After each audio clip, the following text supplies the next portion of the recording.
नमस्कार मित्रांनो, मी तुमचा मित्र वीरेंद्र मोहिते पाटील आणि तुमचं स्वागत आहे आपल्या मिस्ट्री टॉक्स या चॅनलवर. तर आज आपल्याकडे जे आपले पाहुणे आलेले आहेत, ते मुंबई कल्याणवरून आलेले आहेत. तर चला त्यांच्यासोबत गप्पा मारूयात, त्यांच्यासोबत घडलेले अनुभव ऐकूयात. नमस्कार सर. नमस्कार. काय आपलं नाव? माझं नाव प्रशांत केशव जाधव. बरं, मी कल्याण कोळसेवाडी येथे राहतो. बरं. काय करता सर सध्या तुम्ही? मी एका इंडियन मल्टिनॅशनल कंपनीमध्ये कामाला आहे. सो मुंबईला असतो मी, पण पुण्याला आमचं हेड ऑफिस आहे, त्याच्यामुळे इकडे येणं-जाणं होत असतं. बरं. अ, कशामार्फत तुम्ही आपल्या टीमला कॉन्टॅक्ट केला सर? तुम्ही जसं तुमचं मी ॲक्चुअली सबस्क्रायबर आहे मिस्ट्री टॉक्स या चॅनलचा आणि तुमचा प्रत्येक व्हिडिओ मी बघितलेला आहे. व्हिडिओच्या एंडमध्ये जे तुम्ही गाईड करता, की Google फॉर्म स तुम्ही प्रत्येक म्हणजे तुमच्या व्हिडिओच्या नंतर तुम्ही खाली शेअर करता. सो त्या Google फॉर्म मार्फतच मी तुम्हाला कॉन्टॅक्ट केला आहे. तो मी तुम्हाला भरून पाठवला होता. तुम्ही त्याच्यानंतर मला कॉन्टॅक्ट केला आणि आज आपण इथे बसलोय. बरं. काय कसे-कसे तुमच्याबरोबर अनुभव घडले आणि ह्याची सुरुवात कशी झाली? तर माझा जो एक एक्सपिरियन्स आहे तो मी तुमच्याबरोबर आज शेअर करतो. बेसिकली मी माझा एक कॉलेजचा मित्र, ही घटना असेल जवळपास 2005-2006च्या आसपास. कारण की त्यावेळेस 12वीच्या एक्झाम जस्ट संपलेल्या होत्या आणि 12वीचा माझा एक मित्र आणि मी, आम्ही दोघंजणं आणि आमच्या बिल्डिंगमध्ये राहणारा, म्हणजे आमचा शेजारीच, माझा शेजारीच एक बोलू शकता. अशा आम्ही तिघं जणांनी एक प्लॅन बनवला होता. तर झालं असं की माझा जो शेजारी होता, त्याचे आई-वडील राहायला होते मंचरच्या पुढे गाव आहे 6-7 किलोमीटरच्या आसपास. लांडेवाडी त्याचं नाव. पुणे-मनसर. पुणे मनसर. हो. तर तिकडे त्या गावामध्ये ॲक्चुअली त्याचे आई-वडील राहायला होते आणि बेसिकली त्यांच्या जिथे ते राहत होते, तिथे आजूबाजूचा जो परिसर होता, तो एक गावाचा एरिया म्हटल्यावरती खूपच प्रसन्न आणि चांगलं वातावरण होतं. तर त्याचा एक त्याने आम्हाला सजेस्ट केलं होतं, की तुम्ही पण सुट्ट्यांच्या दिवसामध्ये वगैरे येऊन आमच्याबरोबर टाईम स्पेंड करा वगैरे. खूप चांगली जागा आहे म्हणून वगैरे. तर त्यानुसार आम्ही प्लॅन बनवला, की 12वीच्या सुट्ट्या लागलेल्या आहेत आणि तसंही आपल्याला बाहेर जायचं वगैरे खूप दिवसांचा म्हणजे प्लॅन चालू होता. तर इतर कुठं जाण्यापेक्षा आपण ह्याच्या गावीत जाऊन तो टाईम स्पेंड करूया. तर ठरलं असं आमचं, की सिंहगड एक्सप्रेस जे आपले कल्याणवरून पुणे साईडला येते. जवळपास संध्याकाळी मला वाटतं 7चा टायमिंग असेल. 7 वाजता ती कल्याण स्टेशनवरून निघते आणि शिवाजीनगरला मला वाटतं 9:30-10 पर्यंत पोहोचते. तर रूट जो आमचा डिसाईड झाला होता बेसिकली असं होतं, की ट्रेनने शिवाजीनगरपर्यंत यायचं. तिथून मनसर बसने ट्रॅव्हल करू शकतो. अप्रॉक्सिमेटली मला वाटतं 1 ते 1.5 तासाचं काहीतरी अंतर आहे तिथून. तिथून पुढे लांडेवाडी, जसं आमचं पहिलं त्याच्याबरोबर जे बोलणं झालं होतं, ते होतं किंवा ते 15 मिनिटांवरती आहे आणि त्याचं ॲक्च्युअल जे डिस्टन्स आहे ते 6 ते 7 किलोमीटर. तर आता तुम्हाला पण हा प्रश्न पडेल, की जर 6 ते 7 किलोमीटर आहे, तर 15 मिनिटामध्ये कसं म्हणजे आपण ट्रॅव्हल करतो? पॉसिबलच नाही. पॉसिबलच नाही ते. तर तिथूनच गंमत चालू होते. बेसिकली आम्ही 7 वाजता तिथून स्टार्ट केलं, जसं आमचा प्लॅन ठरला होता. रात्री 10च्या सुमारास, 9:30-10च्या सुमारास शिवाजीनगर स्टेशनला उतरलो. आता 9:30-10 वाजता उतरले म्हटल्यावरती पुढचा जो प्रवास होता, तो ऑलमोस्ट 1 ते 2 तासाचा प्रवास असेल. आम्ही ठरवलं, की आता 10:30-11चा टाईम झालेलाच आहे. आपली जेवायची वेळ झाली आहे.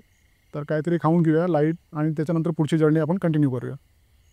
शिवाजीनगरला उतरल्याच्यानंतर स्टेशनच्या बाहेर जिथे आम्ही आलो, जिथून मनसरसाठी बस सुटतात, तिथे बाजूलाच चायनीजचे स्टॉल वगैरे लावलेले होते.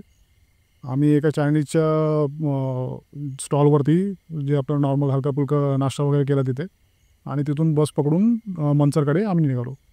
तर वेळ अशी होती 10 वाजता, 10 सव्वा 10 वाजता आम्ही शिवाजीनगरला उतरलो.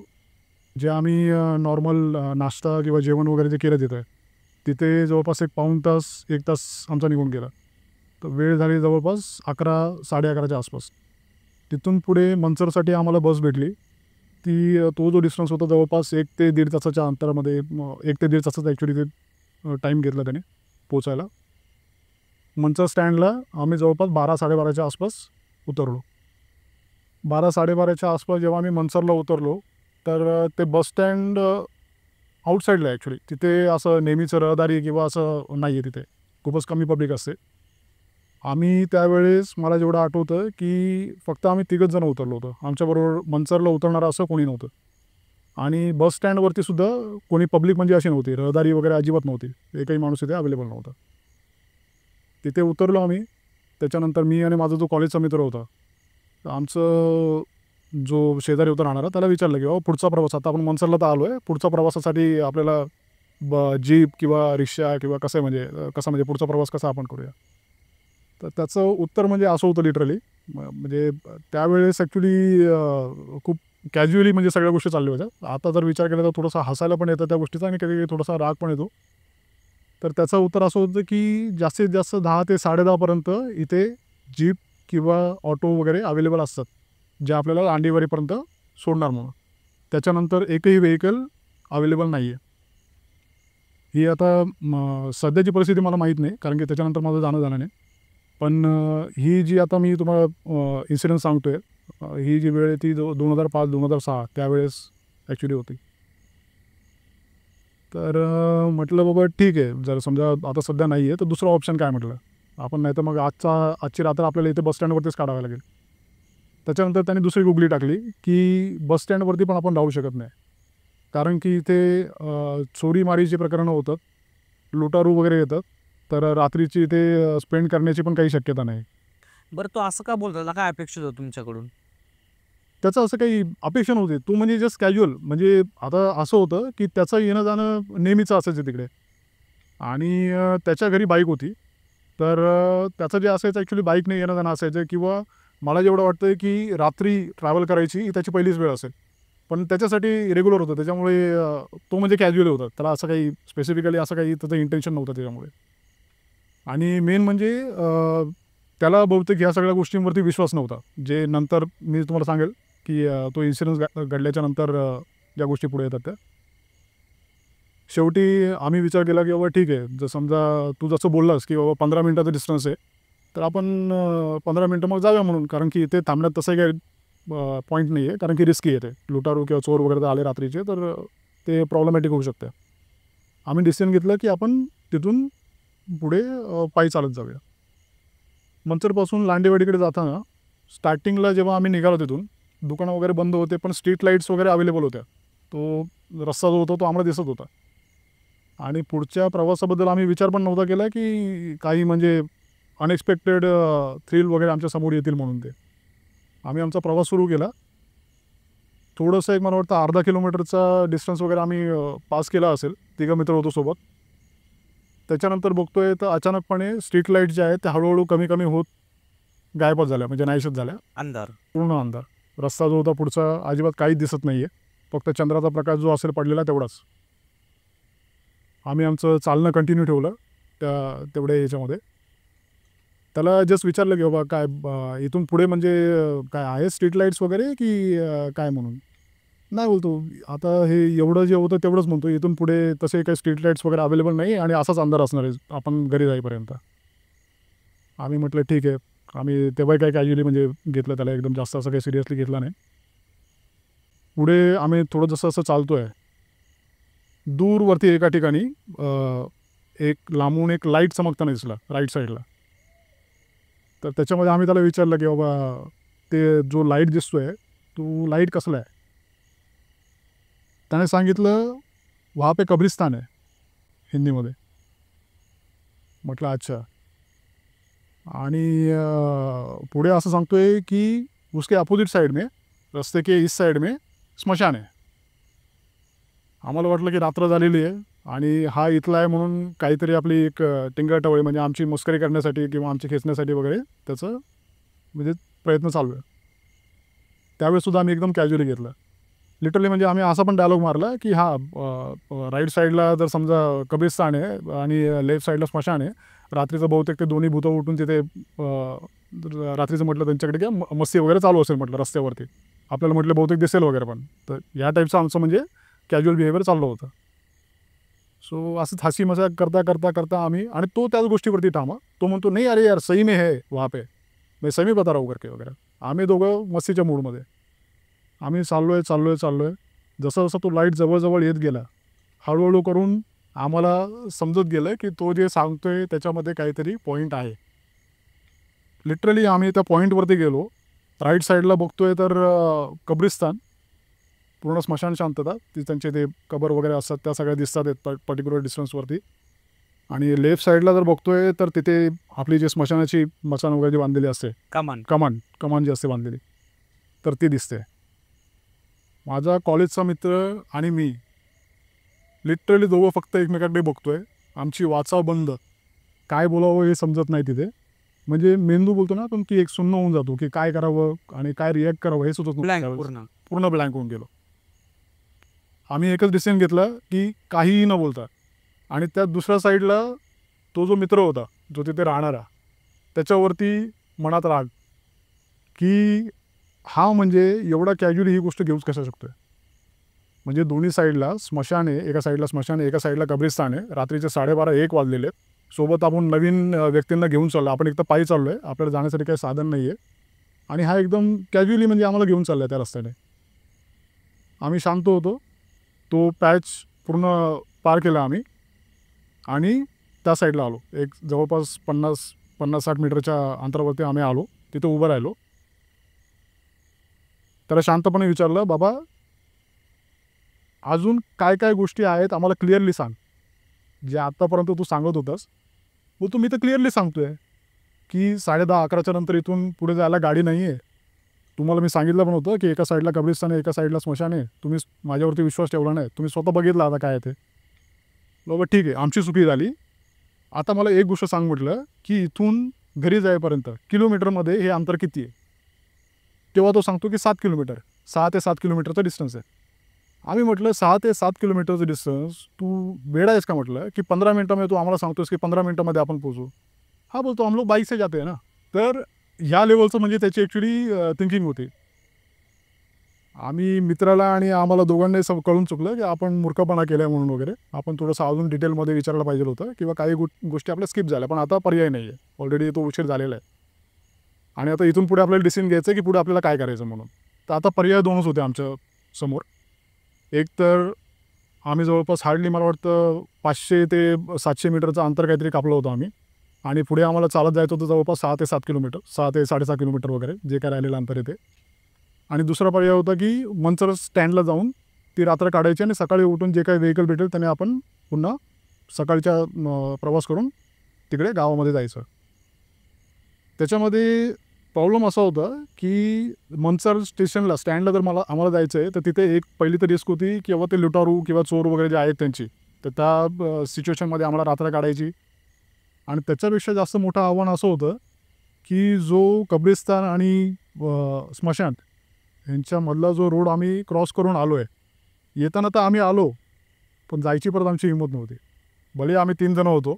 रात्रीच्या त्या वेळेमध्ये जायची लिटरली आमची हिंमत नव्हती. 12वीपासून म्हणजे जस्ट 12वीची एक्झाम वगैरे देऊन आलो होतो. त्यावेळेस ती मॅच्युरिटी लेवल पण नव्हती आणि नव्हतं ॲक्च्युली ते पॉसिबल नव्हतं. आम्ही तरी तिथे थोडा वेळ थांबलो. आम्हाला लांबून एक जीप येताना दिसली सुदैवाने. तर आम्ही खुश झालो मनामध्ये की बाबा त्या जीपला आता हात दाखवूया आणि निघूया म्हणून. तर बरं झालं म्हणजे काहीतरी म्हणजे एक आपल्याला काहीतरी पर्याय दाखवला देवाने बाबा. ती जीप आली. ते जीप येईपर्यंत आम्ही तर हात दाखवत होतो.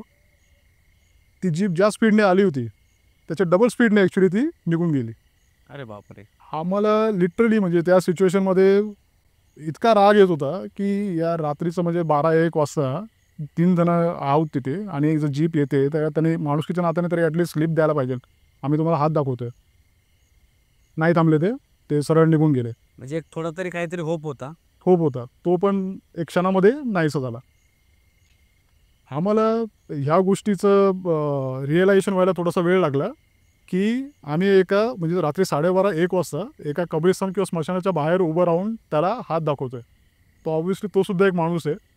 त्याच्याही मनामध्ये काहीतरी विचार आला असेल की बाबा एक तर चोराची भीती म्हणा किंवा मग स्मशानाच्या बाहेर म्हणजे बाबा उभे राहून कोणी लिफ्ट मागतंय तर आपलं न थांबणंच बरं म्हणून वगैरे. त्या विचाराने बहुतेक त्याने गाडी काढली. त्याने थांबवली नाही. पुढे आम्हाला तोच प्रवास परत सुरू ठेवायचा होता. पुढे आम्ही जेव्हा गेलो परत तर एक एक किस्सा म्हणजे आता एक स्टेप बाय स्टेप म्हणजे सांगेल की आमची मस्करी म्हणजे कसा एक एक इन्सिडेंट आमचा होत गेला. कसं आम्ही ती रात्र म्हणजे ॲक्च्युली पार केली आणि त्याच्यानंतर सेकंड रात्र ज्या वेळेस ॲक्च्युली खरोखर तो एक्सपिरियन्स मी सांगणार आहे तो आमच्याबरोबर घडला. त्या रस्त्याने आम्ही जात असताना सुरुवातीला जो होता मला आजही आठवतं आहे. एक जवळपास 20 वर्षाचा कालावधी उलटून गेलेला आहे.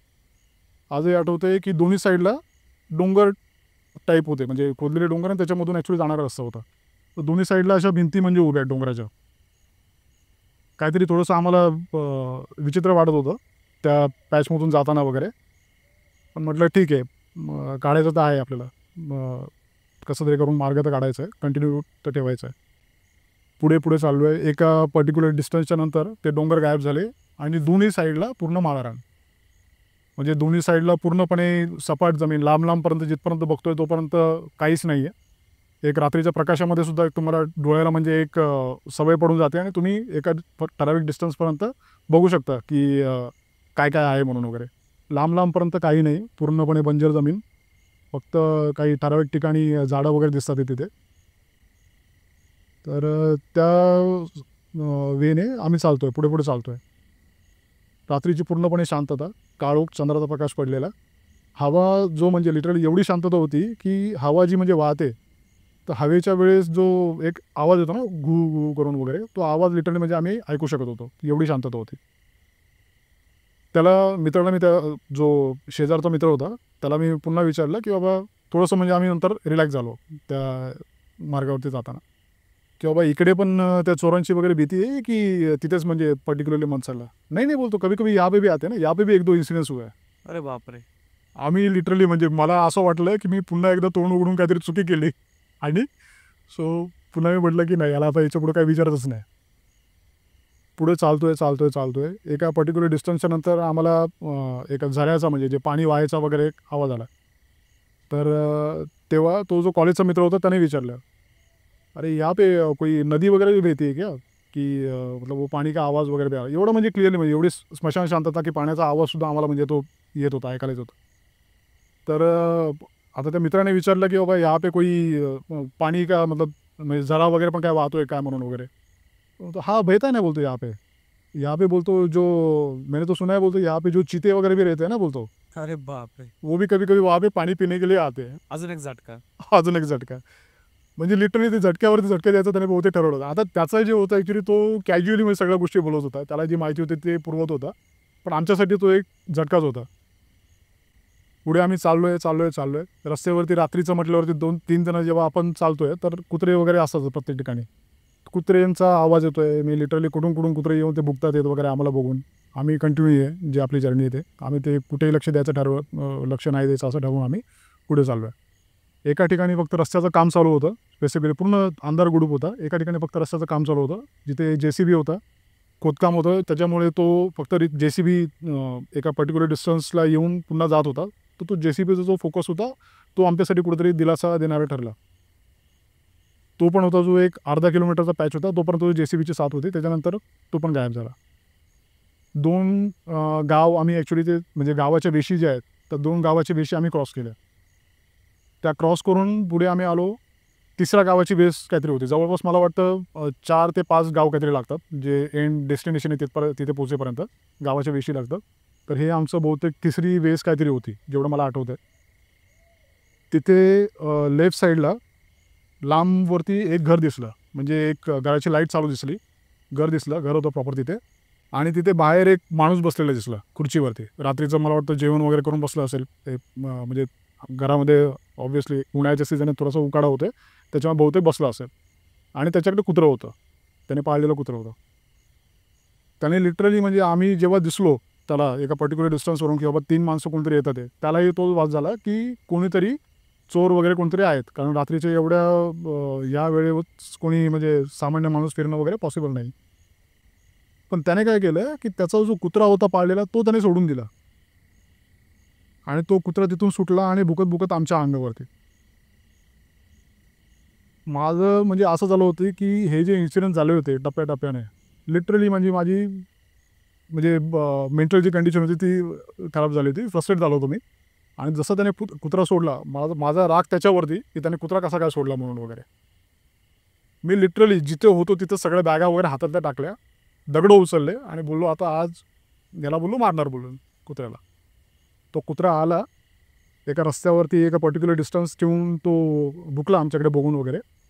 कारण आम्ही तिथंच जागेवरती उभं होतो, आम्ही हल्लोच नाही तिथून. जर समजा बहुतेक आम्ही जर पळालो असतो किंवा काय तर तो कुत्रा येऊन चावला असता किंवा काय नाही शक्यता होती. पण आम्ही तिथंच जागेवरती थांबलो तिघाच्या तिघे मित्र.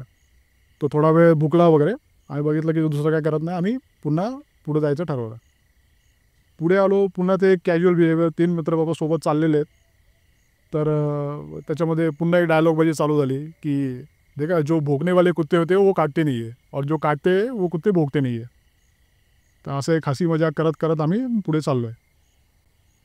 पुढे जात असताना एक आपलं चावल लागते ना की काहीतरी म्हणजे आपल्याबरोबर आहे किंवा काय म्हणून वगैरे. अचानकपणे डोळ्याच्या कोपऱ्यातून मागे अशी नजर गेली तर एक छोटंसं सफेद कुत्र्याचं पिल्लू काही आवाज न करता आमच्या मागे चालत चालत येते. जास्त डिस्टन्स नसेल, म्हणजे एक 10 ते 10 मीटरच्या अंतरावरती वगैरे असेल ते. तर ते आमच्या मागे हळूहळू चालत चालत येते. ना ते भुकतंय ना पळतंय किंवा काय वगैरे, काहीच रिॲक्शन नाही त्याची. लिटरली माझ्या मित्राने वळून बघितलं त्याच्याकडे. आम्ही थांबलो तर ते पण थांबलं, आम्ही चालायला लागलो ते पण चालायला लागलं. पुन्हा माझी सटकली, पुन्हा त्या बॅगा वगैरे टाकल्या तिथे आणि त्याच्या अंगावरती म्हणजे धावत गेलो लिटरली. ते जे कुत्रं होतं ते पळून गेलं. तेव्हा पण ते भुकलं नाही किंवा ओरडलं नाही किंवा काही नाही. ते तसंच पळून गेलं आणि रस्त्याच्या कडेला अंधारात होता त्याच्यामध्ये तो गायब झाला. तर या सगळ्या गोष्टी करत करत फायनली 1 ते 1.5 तासाच्या नंतर आम्ही घरी पोहोचलो. आम्हाला रात्रीचे तरी 1:30च्या आसपास काहीतरी वेळ झाला होता. 12-12:30 वाजता आम्ही चालू केला होता. 1:30 ते 2च्या आसपास वेळ झाला होता. घरी गेल्याच्यानंतर त्याचे आईवडील जागेच होते, कारण की मुलगा अजून इतका उशीर झाला तरी पण आला नाही म्हटल्यावरती त्यांना पण काळजी होती. त्याच्याबरोबर अजून 2 मित्र आहेत. घरी गेलो, त्यांनी पण ओरडा दिला की बाबा तुला काय कळतंय की नाही म्हणून. आम्ही तेच सांगितलं की बाबा याने आम्हाला असं सांगितलं की रात्रीचं आपण जाऊया म्हणून आणि एक काहीतरी ॲडव्हेंचर वगैरे होईल म्हणून. ते बाकीची काय आम्हाला कल्पना दिली नाही की एवढा डिस्टन्स असेल किंवा काय म्हणून. तर त्याच्या आईवडिलांनी ऑब्व्हियसली त्याला ओरडा वगैरे देऊन त्या गोष्टी झाल्या सगळ्या. आम्ही झोपलो. आमचा ॲक्च्युली प्लॅन असा होता, जो माझा कॉलेजचा मित्र आणि मी, आम्हाला ट्रेकिंगची आवड. तर आमचा प्लॅन असा होता की लांडेवाडीला म्हणजे याच्या मित्राच्या घरी जायचंच. तिथे आपण 1-2 दिवस राहायचं. त्याच्यामध्येच पुण्याला सिंहगड जो फोर्ट आहे, तर सिंहगडला ट्रेकिंग करायची 1 दिवस आणि बाकीचे 2-3 दिवस तिथे एन्जॉय करून पुन्हा आपल्या घरी जायचं. माझा जो मित्र होता कॉलेजचा, त्याचा ॲक्च्युली सातारा आहे त्याचं प्रॉपर गाव आहे. तर साताऱ्याला त्याच्या घरी एक फंक्शन होतं, फॅमिली फंक्शन. तर त्याने असं ठरवलं होतं की 2 दिवस तिथे स्पेंड करून तिसऱ्या दिवशी तो त्या फंक्शनसाठी निघून जाईल पुण्यावरून. तर झालं असं. त्याच्यामध्ये ट्विस्ट असा आला, तिघजणांनी आम्ही ठरवलं होतं की सिंहगडच्या ट्रेकिंगला वगैरे जायचं. पण जो माझा शेजारी मित्र आहे, ज्याचे आईवडील तिथे राहायला होते, त्याला इंटरव्ह्यूचा कॉल आला. आणि त्याला ज्या दिवशी आमचा ट्रेकिंगचा प्लॅन होता त्या दिवशी त्याला ॲक्च्युली इंटरव्ह्यू अटेंड करायचे होते. आणि त्याच्या दुसऱ्या दिवशी जो माझा साताऱ्याचा मित्र होता, त्याच्या गावी जायचा प्लॅन होता. त्याच्यामुळे आम्ही असं ठरवलं की मी आणि माझा कॉलेजचा मित्र आम्ही दोघंजणं फक्त ट्रेकिंगसाठी जाऊ. जो माझा शेजारी मित्र जो आहे तो इंटरव्ह्यूसाठी जाईल आणि तो संध्याकाळी येणार होता परत रिटर्न 5-6 वाजेपर्यंत. म्हणजे तो जेव्हा येईल रिटर्न, त्यांच्या घरी ऑलरेडी बाईक होती. तर रात्री आपल्याला जरी उशीर झाला तरी हा बाईक घेऊन आपल्याला पिकअप करायला घेऊन येईल. तर तो प्लॅन आमचा ओव्हरऑल ठरला. ठरल्याप्रमाणे दुसऱ्या दिवशी सकाळी आम्ही उठलो. त्याच्यानंतर सगळी तयारी वगैरे करून आम्ही दोघंजणं पुन्हा पुण्याला निघालो ट्रेकिंगसाठी सिंहगड फोर्टकडे. आणि जो दुसरा मित्र होता तर तो त्याच्या इंटरव्ह्यूसाठी वगैरे त्या टाईमनुसार तो निघून गेला. सिंहगडला मी आणि माझा मित्र निघून गेलो. ट्रेकिंग वगैरे व्यवस्थित केली. पूर्ण दिवसाचा जो ट्रेक होता तो सगळा करून खाली उतरलो. रात्री ऑब्व्हियसली थोडासा उशीर झाला होता पोचायला. झोपायला उशीर झाला, सकाळी उठायला उशीर झाला, सकाळी घरातून निघायला उशीर झाला. 12-12:30 वाजता आम्ही पुन्हा सिंहगडला त्या फोर्टला ट्रेक वगैरे आम्ही चालू केला. आणि तो ट्रेक कंप्लीट करून पुन्हा खाली येण्यासाठी जवळपास एक 5-6चा टाईम झाला असेल. 5-6 वाजता उतरल्याच्यानंतर आम्ही परत तिथे एक बाग आहे, मला वाटतं सगुणा बाग की काहीतरी आहे म्हणून ते. तर त्या बागेमध्ये आम्ही फिरायला गेलो. तिथं थोडासा टाईम वगैरे स्पेंड केला. आणि त्याच वेळेस जो तो मित्र होता माझा कॉलेजचा मित्र, त्याचं असं म्हणणं झालं की आता मी पुन्हा इकडे येऊ आणि उद्या सकाळी परत इकडे येऊन मला साताऱ्यासाठी निघायचं आहे. त्याच्यापेक्षा मी एक काम करतो, जर समजा रात्रीची जर काही एखादी ट्रॅव्हल्स वगैरे असेल, बस असेल, तर मी इकडच्या इकडे निघून जाईल. म्हणजे बाग कुठली? पुण्यातलीच? पुण्यातलीच बाग. मग ती सारसबाग असेल. सारसबाग, बरोबर. ती सिंहगड च्या जवळच आहे. तर सारसबागला आम्ही थोडा टाईम स्पेंड केला आणि त्याच्यानंतर आमचं हे डिसिजन ठरलं. पुन्हा आम्ही आलो त्याच बस स्टॉपला मंचरसाठी जिथे बस भेटणार होती. तिथेच त्यांनी ट्रॅव्हल्सची इन्क्वायरी वगैरे पण केली की बाबा साताऱ्याला जाण्यासाठी काही बस वगैरे अवेलेबल आहे का. त्याला ट्रॅव्हल्स भेटली, पण त्या ट्रॅव्हल्सचा टाईम होता 9च्या आसपास. तर पुन्हा आम्ही तोच निर्णय घेतला की बाबा त्याने मला सांगितलं की बाबा तू जा म्हणून पुढे, मी म्हटलं ठीक आहे, तुझे ट्रॅव्हल्स भेटेपर्यंत आहे वेळ तर हे करूया. आणि तसंही पुढे जाण्यासाठी म्हणजे काय एवढी गडबड नव्हती, कारण की तो मित्र जो होता त्याची बाईक ऑलरेडी होती त्याच्या घरी आणि तो बाईक घेऊन मला पिक करायला येणार होता मनसरला. तर आदल्या दिवशी जी गडबड झाली ती होणार नव्हती दुसऱ्या दिवशी, त्याच्यामुळे मी पण रिलॅक्स होतो. 9-9:30 वाजता त्याची बस आली ट्रॅव्हल्स, त्याच्यामध्ये तो बसला. तो त्याच्या प्रवासासाठी निघाला. मी मनसरसाठी जी बस होती मला वाटतं 10च्या आसपास काहीतरी मला भेटली ती, आणि 10 वाजता मी माझा प्रवास चालू केला मनसरकडे जाण्यासाठी. 10 वाजता तिकडून निघालो. मला पोहोचायला जवळपास एक 11, 11:30चा टाईम झाला. त्या दरम्यान मी त्याला, जो मित्र थांबला होता त्याला मी फोन करून सांगितलं की या वेळेमध्ये मी येणार आहे, तर तू मला पिक करायला ये बाईक घेऊन, आणि तसं आपण निघूया म्हणून. असा आमचा प्लॅन ठरला. 11:30 वाजता मी मनसर स्टँडला पोहोचलो. त्या दिवशी आदल्या दिवशीपेक्षा एक बऱ्यापैकी वर्दळ होती. 1-2 पब्लिक म्हणजे होते तिथं थांबलेले. त्यांना कुठेतरी जवळच्या गावाकडे जायचं होतं किंवा काही व्हेकलसाठी वगैरे ते थांबले होते. मी बघितलं, मला वाटलं की बहुतेक हा मित्र आला असेल, पण हा काय तोपर्यंत पोहोचलेला नव्हता. त्याला फोन करतो तर फोन पण उचलत नव्हता. मला परत असं वाटलं की बाबा आज मी एकटा तर नाही राहते म्हणून, कारण की जो मित्र होता तो पण नव्हता. मला थांबावं लागतं काय मग. एक 10-15 मिनटाच्या डिस्टन्सच्या 10-15 मिनटाच्या नंतर ॲक्च्युली तो मला दिसला. तो बाईक घेऊन आला. मी त्याला तेच एक नॉर्मली, आता मित्र म्हटल्यावरती एक शिवी घालून विचारलं, काय बाबा कुठे हे केलं होतं, कुठे अडकला होतास म्हणून काय म्हणून. तो बोलला की काय नाही रे, बाईकला ॲक्च्युली थोडासा प्रॉब्लेम आहे, तर मध्येच रस्त्यामध्ये बंद पडली होती, तर ती चालू करून घेऊन येण्यासाठी मला थोडासा टाईम लागला. तर माझ्या मनामध्ये कुठेतरी एक तो विचार येऊन गेला की इथंही म्हणजे ट्विस्ट आहे. इथं पण म्हणजे बाईक तो घेऊन आला आहे, पण बाईक खराब होते म्हणून कुठेतरी. तर तो पण एक ट्विस्ट आहे म्हणून वगैरे, तो आपल्याला कन्सिडर करायला लागेल आजच्या दिवसामध्ये. म्हटलं ठीक आहे. बसलो त्याच्या गाडीवरती आणि पुढचा आमचा प्रवास सुरू झाला. पुन्हा तेच मनसरवरून निघालो लांडेवाडीच्या दिशेने. काही अंतरापर्यंत स्ट्रीट लाईट्स होते. त्याच्यानंतर पुन्हा ते कब्रस्तान आणि स्मशान दोन्हीकडे बघायचं नाही ठरवलं. सरळ पुढे पुढे आमचा प्रवास चालू ठेवला. आणि त्याच्यानंतर आमच्या गप्पा सुरू झाल्या की बाबा तुझा इंटरव्ह्यू कसा होता, कसा गेला काय वगैरे. त्याच्यानंतर त्याने सांगितलं व्यवस्थित होता इंटरव्ह्यू वगैरे. त्याने मला विचारलं की बाबा तुमची ट्रेकिंग कशी झाली, काय काय केलं दिवसभरामध्ये वगैरे. त्या सगळ्या गोष्टी आमच्या गप्पा चालू होत्या पुढे जाताना. रात्रीचं वातावरण, थंड हवा चालू आहे सगळी व्यवस्थित. गाडीवरती तुम्ही तर ऑब्व्हियसली थोडंसं जास्त हवा लागते वगैरे. प्रॉपरली आम्ही रिलॅक्समध्ये चाललो होतो. गार लागतं एकदम. गार एकदम. तर तो गाडीवरती म्हणजे सिच्युएशन अशी होती की तो गाडी चालवतोय, तो पुढे बसलेला आहे, मी मागे बसलेलो आहे. तर एक गप्पा करताना आपली म्हणजे एक सवय असते कधी बाबा असं थोडंसं मान मागे करून आपण बोलतो, म्हणजे बाबा बोलताना वगैरे. एकदम अचानकमध्ये आमचं नॉर्मल कन्व्हर्सेशन वगैरे सगळं चालू आहे, आणि त्याच्यामध्ये तो अचानक ओरडायला लागला, अबे ये कोण आहे तेरे बाजू में. आता मी थोडासा गडबडलो. म्हटलं ह्याला अचानकपणे काय झालं, सगळं नॉर्मल कन्व्हर्सेशन चालू आहे वगैरे, आणि हे काय मध्येच बोलतो म्हणून. मी पुन्हा त्या मूडमध्ये गेलो की बहुतेक हा काहीतरी मस्करीच्या वगैरे मूडमध्ये म्हणून वगैरे. बोलो कोण. बोलतो ये तेरे बाजू में, बोलतो दिख नहीं रहा है क्या तेरे को. मी थोडंसं गडबडलो. मी म्हटलं की बाबा ठीक आहे बघावं मग वगैरे. आजूबाजूला बघितलं तर काहीच नाही, एक नॉर्मल आपलं हे चालू आहे.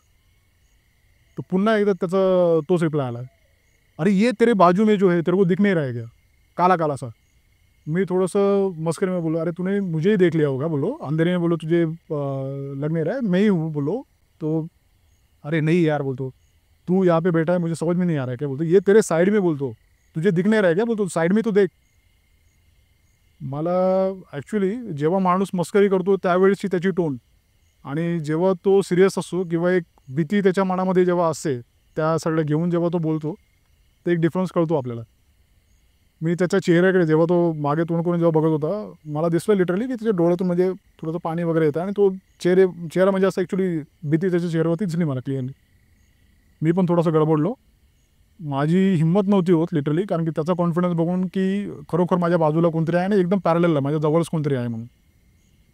तर मी थोडंसं हिंमत करून साईडला बघायचा प्रयत्न केला. मला साईडला काहीच नाही दिसलं तेवढ्या पिरियडमध्ये मी बघितलं तेव्हा. पण ह्याचं कंटिन्युअसली चालू आहे. बरं मग.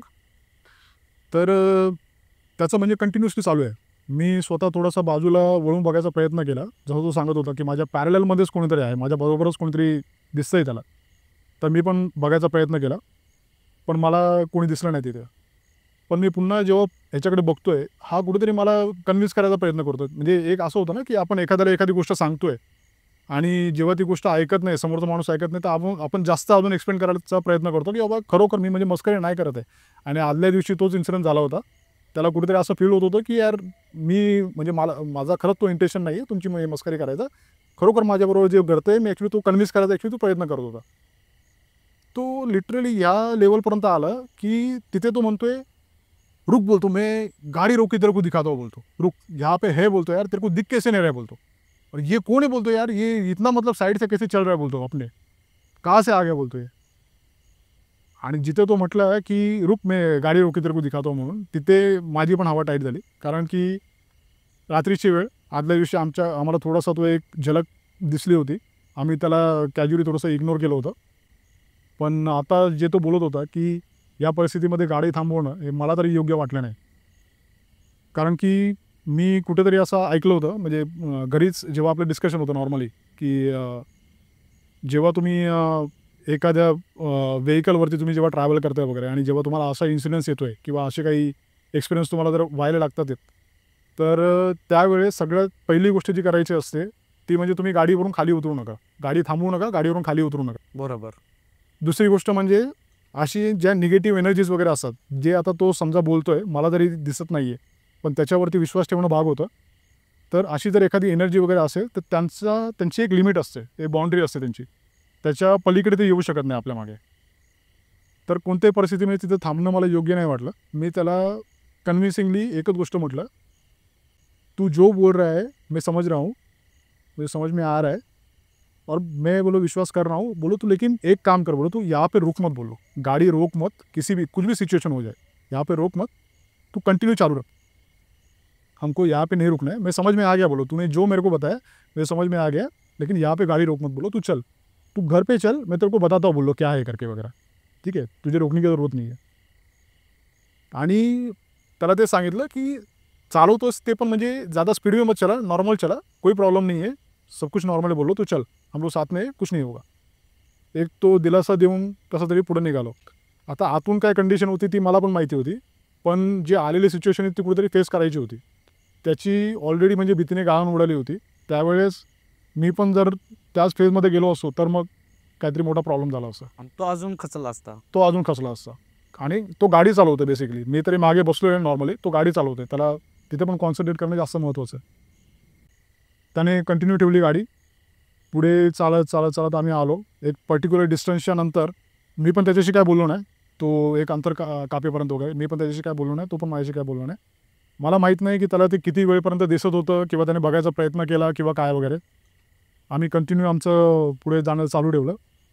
आणि एका पर्टिक्युलर डिस्टन्सच्या नंतर असं झालं की ते म्हणतात ना की दुष्काळात 13वा महिना. त्याच्या गाडीचा जो प्रॉब्लेम होता तो प्रॉब्लेम पुन्हा आला. गाडी पुन्हा एका ठिकाणी बंद पडली. गाडी बंद पडली तर आता उतरणं साहजिक आहे. तिथे काही ऑप्शनच नव्हता आम्हाला. गाडी थांबली. मला लिटरली म्हणजे थोडासा वेगळ्या झोनमध्ये मी गेलो होतो. पुन्हा एकदा ते राग आणि भीती दोन्ही इथं मिक्स हे झालं होतं. पण कुठेतरी म्हटलं की नाही पेशन्स ठेवायला पाहिजे म्हणून या सिच्युएशनमध्ये. तर तेवढा तो म्हटला की नाही बोलतो थोडासा कुछ नॉर्मल प्रॉब्लेम आहे बोलतो. तर त्याने गाडीच्या खाली उतरला आणि बाईक थोडीशी टिल्ट केल्याच्यानंतर मला वाटतं पेट्रोलचा काहीतरी सप्लाय वगैरे होत नाही. तर त्यावेळेस थोडीशी गाडी टिल्ट केल्याच्यानंतर ते चालू होते. तर त्याने थोडीशी गाडी टिल्ट केली, किक मारली. नशिबाने गाडी चालू झाली. आमचं नशीब बलवत्तर म्हणायला लागेल त्यावेळेस. गाडी चालू झाली आणि आम्ही कसंबसं करत घरी पोहोचलो. त्याच्यानंतर पुढे काही प्रॉब्लेम झाले नाही. आम्ही व्यवस्थित घरी पोहोचलो. आतमध्ये घरी गेल्याच्यानंतर पहिलं त्याला ते सांगितलं एक नॉर्मल आपले जे सोपे जे असतात किंवा घरी गेल्याच्यानंतर हातपाय धुवून घे, फ्रेश हो व्यवस्थितपणे. मी पण हातपाय वगैरे धुतला. देवाचं नाव घेतलं. थोडंसं शांत बसलो. नंतर त्यावेळेस मी त्याच्याबरोबर बसलो आणि त्याला विचारलं की अभी सच मी बता बोललो, तू मजाक करत होता पुन्हा एकदा कन्फर्म करण्यासाठी की बाबा खरोखर त्याचं काही असं इंटेन्शन होतं. कारण की आता तो हे तर टाईम तर म्हणजे निघून गेला होता. तू सही में मजाक कर रहा था कि तुझे कुछ ऐसा? अरे बोलतो यार मैं तेरे को बता रहा हूँ कि ऐसा कुछ नहीं है. सही में मुझे दिख रहा था. मैंने तो तुझे बोला भी. अभी तुझे नहीं दिखा वो मेरा प्रॉब्लम नहीं है कि यार सही में मैंने देखा था और वो था वहाँ पे. मैं तुझे बोल भी रहा था कि हम लोग रुक के मतलब मैं तुझे दिखा देता हूँ करके वगैरह. मैं बोले नहीं अच्छा हुआ बोलो तूने रुका नहीं. वो सबसे बड़ी गलती होती अगर हम लोग वहाँ पे रुकते.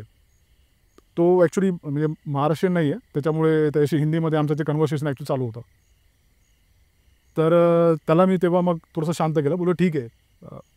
तुझे बोलो क्या दिखा, मुझे थोड़ा सा डिटेल में बता बोललो अभी, कैसा था, मतलब क्या दिखा तुने एक्झॅक्टली. त्यावेळेस त्याने जे सांगितलं थोडंसं मला म्हणजे भीतीने अजूनही शहारा येतोय, अंगावरती काटा येतो ॲक्च्युली. तर त्याने मला सांगितलं की जो चेहरा मैंने देखा था पूरा काला था, उसकी आंखें जो थी पूरी लाल दिख रही थी, लाल आंखें दिख रही थी, और उसने कुछ पहना हुआ था, मतलब कुछ लिया हुआ था उसके होली टाईप. हां, हुडी टाईप कुछ लिया हुआ था.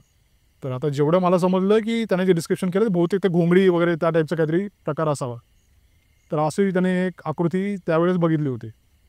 मला त्यावेळेस समजलं नाही की एक्झॅक्टली काय असेल वगैरे, त्या बाबतीत मला म्हणजे आयडिया पण नव्हती. पण हे डिस्क्रिप्शन्स नंतर मी जेव्हा काही लोकांना जेव्हा सांगितलं तेव्हा ते जे वर्णन होतं ते कुठेतरी रिझेंबल झालं की खवीस नावाचा काहीतरी प्रकार वगैरे असतो, बहुतेक तसं काहीतरी त्याने बघितलं असावं. तर झालं असं की तो जो मित्र होता तो लिटरली म्हणजे या सगळ्या गोष्टींमध्ये बिलीव्ह करत नव्हता. त्याच्यासाठी हा नवीन एक्सपिरियन्स होता. पण माझा जो ॲक्च्युली बॅकग्राऊंड आहे किंवा माझी फॅमिली जी आहे, तर फॅमिलीमधून काही गोष्टीची म्हणजे ह्या गोष्टी जेव्हा आम्ही कधी-कधी असं एक इंटरेस्टिंग काहीतरी टॉपिक म्हणून वगैरे या गोष्टी निघतात, तर त्यावेळेस अशा काहीतरी गोष्टी डिस्कस होतात आणि त्याच्यामधूनच मला ते थोडंफार जे ज्ञान भेटलं होतं की बाबा गाडीवरून मी चालता गाडीवरून खाली उतरायचं नाही. ते आजीने किंवा आमचे जे जुने माणसं होते किंवा आईकडून वगैरे काही गोष्टी म्हणजे कळाल्या होत्या की जर आपण एखाद्या व्हेकलवरती आहोत तर अशा सिच्युएशनमध्ये तरी त्या व्हेकलवरून खाली उतरायचं नाही कधीच.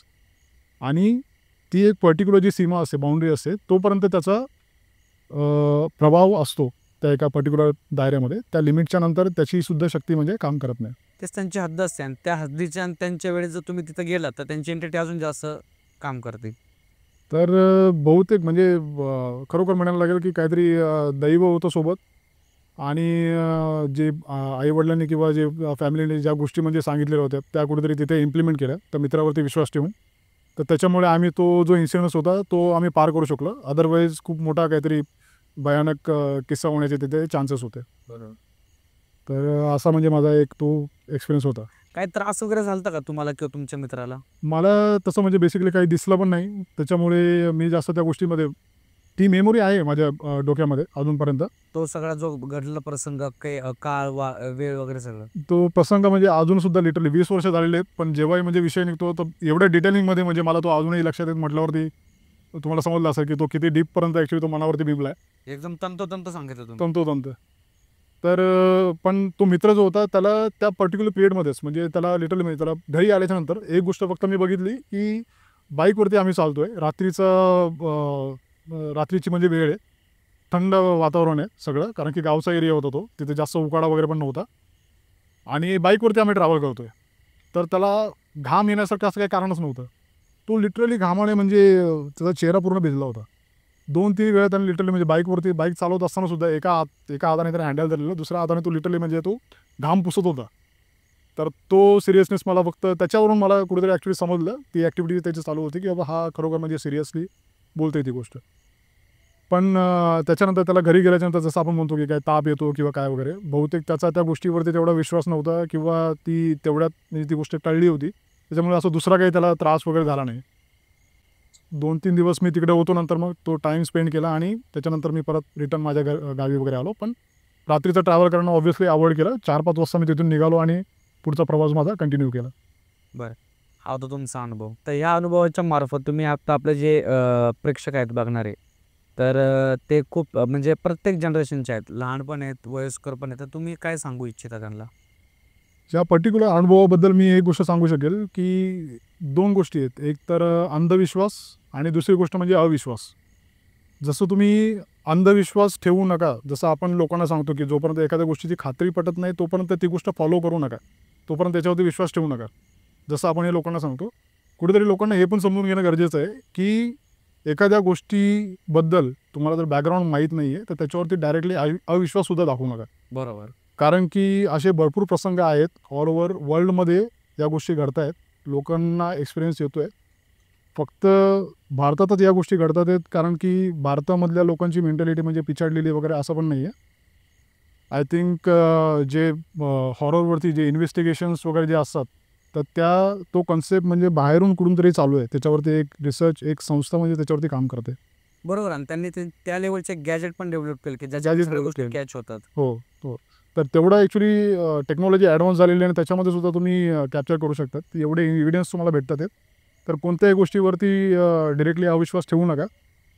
आणि ॲटलिस्ट जर समोरचा माणूस तुम्हाला जर सांगतोय एखादी गोष्ट, जर असा काही एक्सपिरियन्स तुमच्या आजूबाजूला कोणाबरोबर जर घडलेला आहे, सगळ्यात पहिली गोष्ट ॲटलिस्ट एक काम करा, की तुम्ही त्याच्यावरती विश्वास तरी दाखवा कमीत कमी. कारण की तो म्हणजे अशा सिच्युएशनमध्ये की तो घाबरलेला आहे, कुठेतरी त्याला व्यक्त व्हायचं आहे आणि तुमच्यामध्ये तो ॲक्च्युली व्यक्तित्व बघतोय किंवा त्याच्याकडे मी व्यक्त होऊ शकतोय इनडायरेक्टली.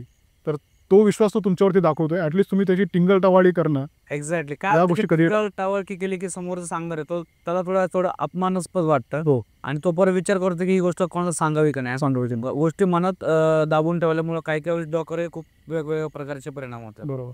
जर समजा आता हा जो इन्सिडेंट झाला, हा जर तुम्ही बघितला, जर त्या मित्रावरती मी जर अविश्वास दाखवला असता किंवा एक टिंगल-टवाळीमध्ये वगैरे जर नेलं असतं, त्याने जर समजा त्या रात्री गाडी थांबवली असती आणि ते जे प्रकरण आहे थोडंसं जर काही पुढं जर गेलं असतं, मे बी त्याला म्हणजे आपण जसं बोलतो की बाबा झपाटलं असतं किंवा मग अजून काही जर गोष्टी झाल्या असत्या किंवा पुढे जाऊन जर समजा आमचा गाडीला काही अपघात झाला असता वगैरे, तर ते कितीमध्ये गेलं असतं. बरोबर. पण कुठेतरी तो एक पर्टिक्युलर वेळ सांभाळणं महत्त्वाचं होतं. आईवडिलांची पुण्याई म्हणा किंवा दैव म्हणा, स्वामी समर्थांची कृपा म्हणा, त्याच्यामुळे कुठेतरी ती बुद्धी सुचली, त्या गोष्टी इम्प्लिमेंट केल्या आणि त्या प्रसंगातून बाहेर येऊ शकलो. तर ही गोष्ट मी प्रेक्षकांना सांगू इच्छितो. तर मित्रांनो, हा होता प्रशांत सरांचा अनुभव आणि त्यांनी खूप चांगल्या प्रकारे सांगितलेला आहे. आणि या व्हिडिओतून तुम्हाला काय शिकायला भेटलं नक्की आम्हाला कमेंट करून सांगा. आणि सरांसारखं जर तुम्हाला आपल्या पॉडकास्टवर यायचं असेल तर गुगल फॉर्मची लिंक दिलेली आहे, तिथे जाऊन तुमचा फॉर्म भरा आणि आपल्या चॅनलवर तुम्ही येऊ शकता. तर चला आता आज इकडंच थांबूयात. धन्यवाद. जय हिंद, जय महाराष्ट्र.